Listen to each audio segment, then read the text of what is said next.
Hey guys, welcome back to the channel. I'm Anne, one half of the Flick Chicks, and we're going to be talking Avatar: The Last Airbender. Why? Give a chick a chance. Full disclaimer, Avatar: The Last Airbender is one of my favorite shows of all time, if not the show. I quote it on the regular. I have all 3 seasons on DVD box sets. To say I'm a fan is an understatement. I think the show is practically flawless. The world building is impeccable, the characters are characting, and their arcs, chef's kiss. They even developed Sokka, which by all means on any other show would have been a throwaway character for entertainment, but they really did that. One of my favorite parts about the show is how self-aware it is, especially for a show that is geared mostly towards children. I mean, the Ember Islands player episode sends me every time. But I'm grown enough to be able to look at the flaws that the show has, no matter how minuscule they may be, and Aang and Katara's relationship falls into that basket. Now, if you're a Zutara stan, and this is why you clicked on this video, this is not for you. I'm just going to say it right here. I don't ship them, and that's not the reason that I'm talking about this. I have my own reasons why I don't think Zuko and Katara are suited for each other. I just don't think their personalities match. Like, you know, and like a lot of people refer to when they were in the Crystal Catacombs as their momentary moment, which could have been cute, but it really wasn't developed. I don't see it. I don't see the progression that y'all be talking about. But this is about Aang and Katara's relationship progression and how in the end, I think it stifled the show's narrative conclusion. I do believe there's a world where Aang and Katara could have ended up together that would have been narratively satisfying for me, and I'll discuss that later on in the video. But for now, let's discuss why Aang and Katara shouldn't have ended up together at the end of the Avatar: The Last Airbender series. Let's discuss the progression of their relationship through all the seasons. In season 1, Aang has a typical schoolboy crush on Katara. The puppy love that he has for her is the theme of season 1 and their relationship.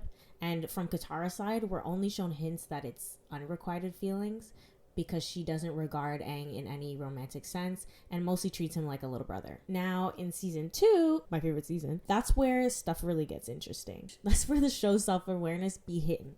Okay? Aang in season 2 is still very down bad for Katara. He's still infatuated, but it's toned down a bit because the tone of the season has changed. The show was finding its footing in season 1, and although there was still dark subject matter addressed, like Aang discovering the genocide of his people, the tone of the season is still very light, airy, and childlike.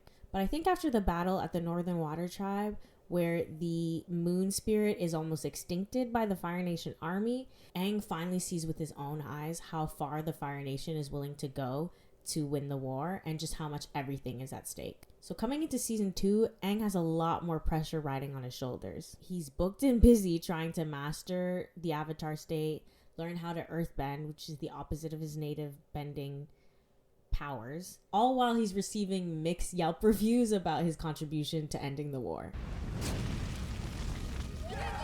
So although his crush on Katara continues, he has much more pressing issues to worry about.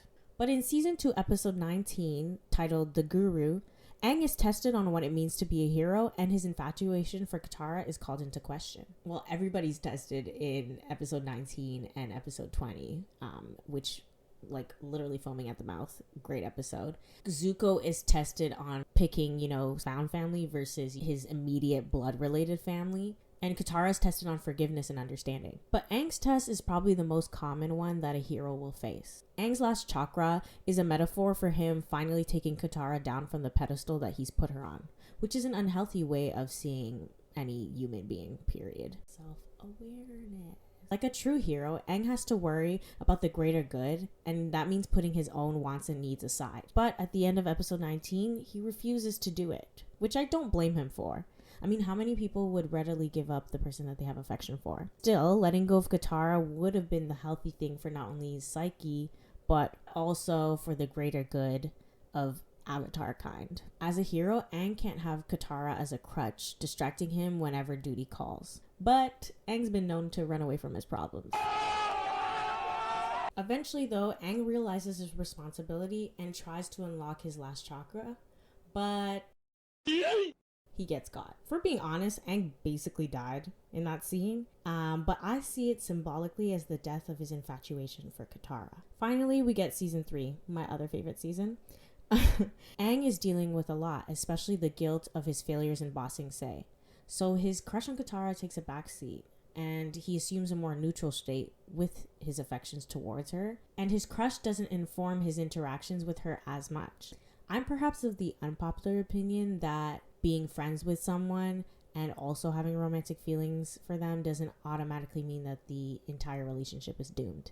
I just don't think you gotta throw the baby with the bathwater. Two things can be true at the same time. You can value someone as a friend, but also be interested in wanting more, and I don't think it's inherently distressful to feel like that, so long as you're at peace with the situation that you're in. Duality. And honestly, throughout most of season 3, it seems that Aang is content with the role that he has until the Day of the Black Sun in season 3, episode 10, where he's thinking, you know what? Honestly, I might die, so what the hell? Aang makes his feelings for Katara known by kissing her, and he does the classic walk away thing, which I can't lie, I do like it. So here in this moment, if you were to pause, I'm on board. I'm on the train. Achoo, choo. But here comes the downfall. I don't know if you've noticed, but everything I've discussed so far is about Aang's progression. And there lies the problem. What does Katara want? It takes two people at least to be in a relationship, and throughout the show, we don't really see the progression of Katara's feelings. We don't really know what she's thinking half the time. The show isn't third-person omniscient, as most TV shows are, but when it comes to Aang and Katara's relationship, it's almost as if we take a third-person limited perspective from Aang's point of view, which at first makes sense because Aang is the one driving the ship, he's the one interested. But once he makes his feelings known to Katara, we should be seeing how she's feeling, watching the relationship from her perspective too, but we don't get that. We don't even find out how she feels about the kiss until episode 10, when Aang confronts her about her feelings. During the intermission of the play, Aang confronts Katara on her feelings, and she just lets him know that she's confused. Which, is confusion even a feeling? Like, we really didn't learn anything there. Aang had been progressing nicely with his crush on Katara, having a more healthy balance between his affection and just being an independent person. But in this episode, his insecurities are put on display in the play, and he reverts back to his childish, boyish ways, which is fine. Characters are allowed to regress into old habits when they're feeling insecure or scared, and they can always make up for it later. But does he? In that episode, when he confronts Katara, he's acting out of frustration and lack of patience. But we don't see him amend for that in the later episodes. It was clear that Katara was not emotionally there with him, and I do think she could have gotten there with time. But Aang doesn't do anything to help that process along, like apologizing for being too forward or assuring her that he values the friendship over everything. And even from Katara's side, we don't see the aha moment that Katara needs to eliminate her confusion. Just the following episodes, the war is happening, and then it ends, and then they're making out. Like, how did we get here? It's especially problematic because it completely removes Katara's agency. She's not an active participant in her relationship with Aang, and it's almost as if the two are paired together simply because Aang is interested in her. These kinds of conclusions in media are harmful because it creates and encourages a sense of entitlement, especially in men. It makes people believe that just because you have romantic feelings for someone and you're a decent person, you deserve to be with them, regardless of the other person's wants. And that's the colossal mistake for the show's conclusion. This might seem like an off comparison, but let's take the Hunger Games series as an example.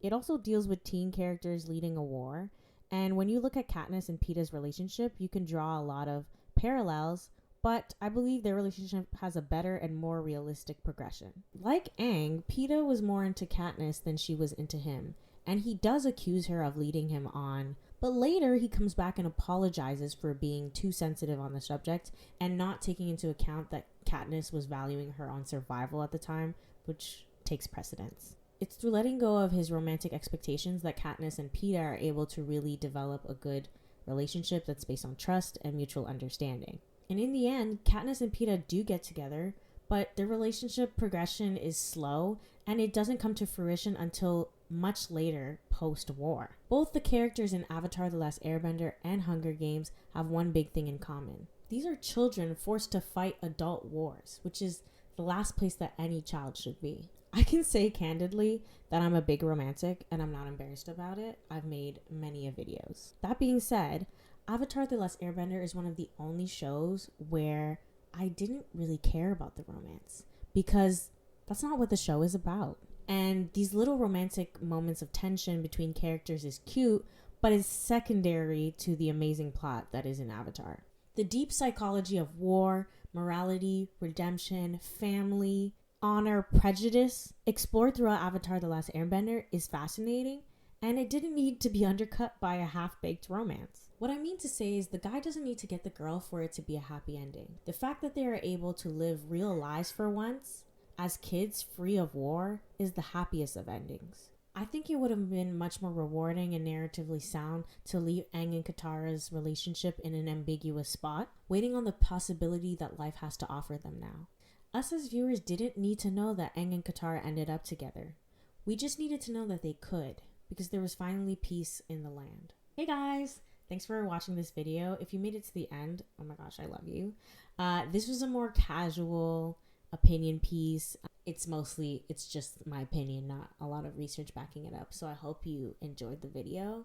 I do want to do more of these. I think I want to do like discussions on TV shows once the season comes out. So let me know some shows that you would want me to discuss quickly in a video like this. I could definitely drum that up. I think that would be really, really fun. Also, I'm planning on doing a video series here coming soon, so stay tuned for that. It's going to be coming out on Thursdays. I don't know which Thursday yet. If you like this video, please like it, comment down below what you think, and subscribe. We got a lot of fun stuff coming, so I don't want you to miss it. And thank you for watching. Bye! Boys! Give a chick a chance.